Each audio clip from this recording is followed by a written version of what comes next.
Kalau ngomongin ilmuwan hebat, biasanya yang muncul di kepala kita Einstein atau Newton. Tapi tahukah kamu, jauh sebelum itu, dunia Islam sudah punya ilmuwan-ilmuwan luar biasa. Ada Ibnu Sina, dokter jenius yang bukunya dipakai di universitas Eropa selama ratusan tahun. Lalu Al-Khwarizmi, orang yang bikin dasar aljabar. Bahkan kata algoritma berasal dari namanya. Ada Al-Biruni, ilmuwan yang sudah menghitung ukuran bumi dengan sangat akurat lebih dari 1000 tahun lalu. Mereka bukan cuma ilmuwan, tapi juga pelopor yang mengubah cara manusia memahami dunia. Di sini kita bakal mengungkap kisah luar biasa para ilmuwan muslim yang mungkin belum pernah kamu dengar sebelumnya.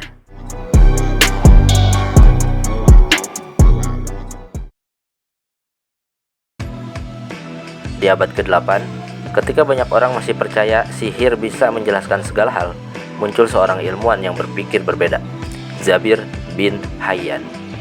Ia lahir sekitar tahun 721 di wilayah Persia dan dikenal sebagai salah satu pelopor ilmu kimia di dunia. Berbeda dengan banyak ilmuwan pada zamannya yang masih mencampur ilmu dengan mistik, Zabir justru menekankan eksperimen nyata di laboratorium. Ia meneliti berbagai zat, menciptakan alat penyulingan, dan menulis ratusan karya ilmiah tentang proses kimia. Bagi Zabir, perubahan zat bukanlah sihir, melainkan proses ilmiah yang bisa diuji dan dipahami. Pendekatan inilah yang membuatnya sering dijuluki Bapak Kimia. Metode eksperimen yang ia gunakan kemudian menjadi dasar bagi perkembangan kimia modern berabad-abad setelahnya. Dari laboratorium sederhana di dunia Islam, pemikiran Zabir membantu manusia meninggalkan takhayul dan mulai memahami alam melalui sains.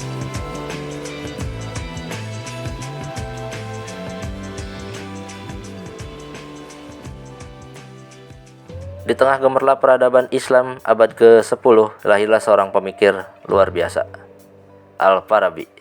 Ia berasal dari wilayah Farab di Asia Tengah dan dikenal sebagai filsuf besar yang menguasai banyak bidang, mulai dari logika, musik, hingga politik. Tapi ada satu hal yang membuatnya benar-benar berbeda, kecintaannya pada ilmu. Konon Al-Farabi membaca lebih dari 2000 buku sepanjang hidupnya. Ia bahkan membaca karya Aristoteles berulang-ulang hingga benar-benar memahaminya secara mendalam. Bagi Al-Farabi, membaca bukan sekedar hobi, tapi jalan untuk memahami kebenaran. Ia percaya bahwa ilmu bisa membentuk masyarakat yang ideal dan beradab. Karena pemikirannya yang luas dan mendalam, ia dijuluki sebagai guru kedua setelah Aristoteles. Dari lembar demi lembar buku, Al-Farabi membuktikan bahwa perubahan besar selalu dimulai dari pengetahuan.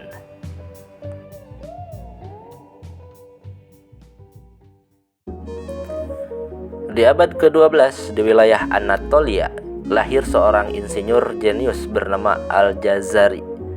Ia dikenal sebagai pelopor teknik mesin yang menciptakan berbagai alat otomatis jauh sebelum era modern. Salah satu karyanya yang paling menakjubkan adalah jam air, sebuah perangkat cerdas yang bukan hanya menunjukkan waktu, tapi juga bergerak dengan mekanisme kompleks. Dengan memanfaatkan aliran air, roda gigi, dan sistem katup, jam ini bisa menggerakkan figur-figur otomatis seperti robot sederhana pada zamannya. Semua dirancang dengan presisi tinggi dan penuh estetika. Al-Jazari menuliskan semua temuannya dalam kitab The Book of Knowledge of Ingenious Mechanical Device yang menjadi inspirasi bagi perkembangan teknik mesin modern. Dari aliran air yang sederhana, ia membuktikan bahwa kreativitas dan ilmu bisa melahirkan teknologi luar biasa, bahkan ratusan tahun sebelum dunia mengenalnya. Di tengah luasnya kekuasaan Islam abad ke-7, berdirilah seorang pemimpin yang dikenal tegas dan adil, Umar bin Khattab. Ia adalah khalifah kedua setelah Nabi Muhammad, memimpin dengan keberanian, kesederhanaan, dan rasa tanggung jawab yang tinggi terhadap rakyatnya. Namun yang membuatnya dikenang bukan hanya kekuasaan, melainkan integritasnya. Suatu malam ketika sedang bekerja menggunakan penerangan dari kas negara, datang seseorang untuk urusan pribadi. Umar pun segera memadamkan lilin tersebut. lalu menyalakan lilin miliknya sendiri. Bagi Umar, mencampur urusan pribadi dengan fasilitas negara adalah bentuk ketidakadilan. Dari tindakan sederhana itu, ia menunjukkan bahwa keadilan bukan hanya soal hukum, tapi juga soal hati dan tanggung jawab. Sebuah pelajaran abadi, pemimpin sejati menjaga amanah, bahkan dalam hal yang terlihat kecil. Di abad ke-15, lahirlah seorang pemimpin muda yang mengubah jalannya sejarah, Muhammad Al-Fatih. Ia adalah Sultan Utsmaniyah yang sejak kecil dididik dengan ilmu, strategi, dan iman yang kuat. Meski tumbuh tanpa sosok ayah di sebagian masa hidupnya, ia ditempa menjadi pemimpin yang tangguh dan visioner. Di usia yang masih sangat muda, ia memimpin pasukan besar menaklukkan Konstantinopel, sebuah kota yang selama berabad-abad dianggap tak tertembus. Dengan kecerdasan strategi dan keberanian luar biasa, ia berhasil membuka gerbang kemenangan yang mengubah peta dunia. Dari seorang anak yatim menjadi panglima besar, Al-Fatih membuktikan bahwa keterbatasan bukanlah akhir, melainkan awal dari sebuah kejayaan besar.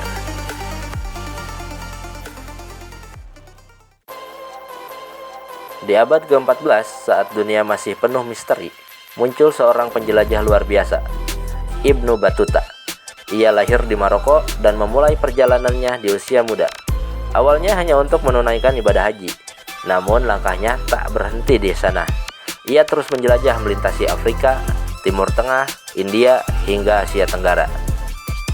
Selama lebih dari 30 tahun, Ibnu Battuta menempuh perjalanan sekitar 120.000 km, bahkan lebih jauh dari Marco Polo.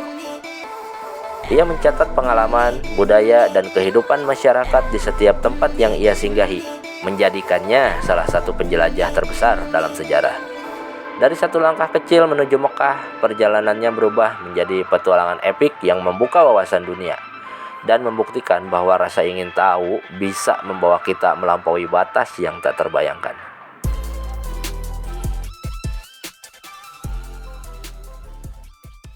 Di abad ke-9, dunia kedokteran mengalami lompatan besar berkat seorang ilmuwan luar biasa, Al-Razi.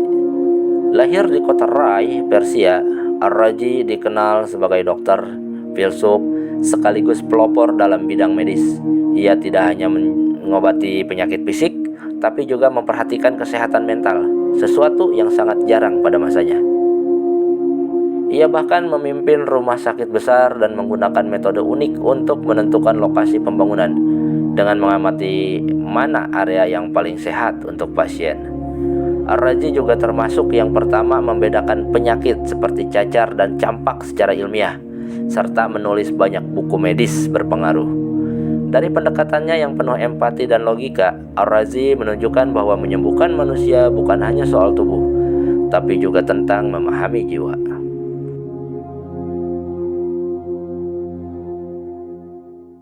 Di tengah panasnya medan perang abad ke-12, berdiri seorang pemimpin yang disegani kawan maupun lawan, Salahuddin Al-Ayyubi.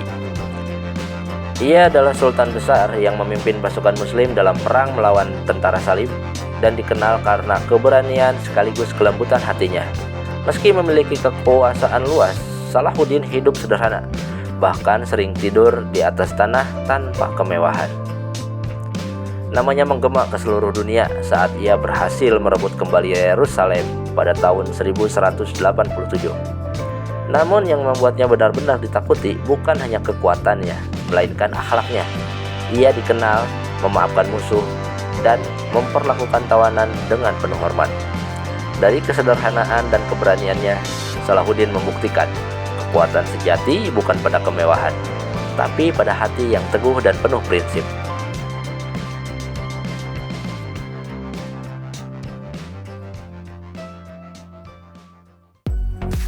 Di abad ke-13, saat dunia medis masih dipenuhi teori lama, muncul seorang dokter yang berani berpikir berbeda, Ibnu Nafis. Ia lahir di Damaskus dan dikenal sebagai ilmuwan yang tajam dalam mengamati tubuh manusia.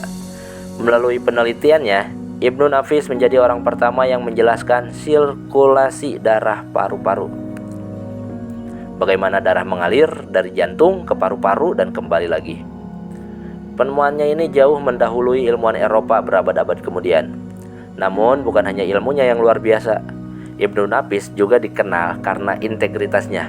Ia pernah menolak imbalan emas yang besar karena lebih memilih mengabdikan hidupnya untuk ilmu dan pengetahuan.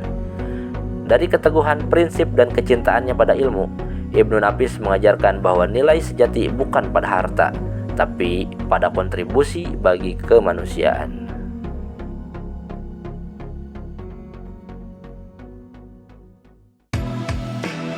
Di awal abad ke-8 muncul seorang pemimpin yang membawa perubahan besar dalam dunia Islam, Umar bin Abdul Aziz. Ia adalah khalifah dari Bani Umayyah yang dikenal sebagai reformator ulung. Berbeda dari penguasa lain pada zamannya, Umar memilih hidup sederhana dan menjauh dari kemewahan istana. Begitu diangkat menjadi khalifah, ia langsung mengembalikan harta yang bukan haknya ke Baitul Mal, bahkan mematikan lampu istana untuk urusan pribadi. Di masa kepemimpinannya, keadilan ditegakkan tanpa pandang bulu, hingga dikisahkan hampir tidak ada lagi yang berhak menerima zakat karena kesejahteraan merata. Dengan ketegasan dan kezuhudannya, Umar bin Abdul Aziz membuktikan bahwa kekuasaan bukan untuk dinikmati, tapi untuk menegakkan keadilan dan amanah umat. Dari para ilmuwan hingga para pemimpin, dari laboratorium sederhana hingga medan sejarah yang besar, kita belajar satu hal yang sama, bahwa kejayaan tidak hadir dari kemewahan, tapi dari ilmu, keberanian, dan keteguhan prinsip. Mereka bukan sekedar nama dalam buku sejarah, mereka adalah inspirasi, bukti bahwa satu orang dengan visi dan tekad bisa mengubah dunia. Kini pertanyaannya, di zaman kita hari ini, warisan apa yang akan kita tinggalkan? Karena sejarah tidak hanya untuk dikenang, tapi untuk dilanjutkan.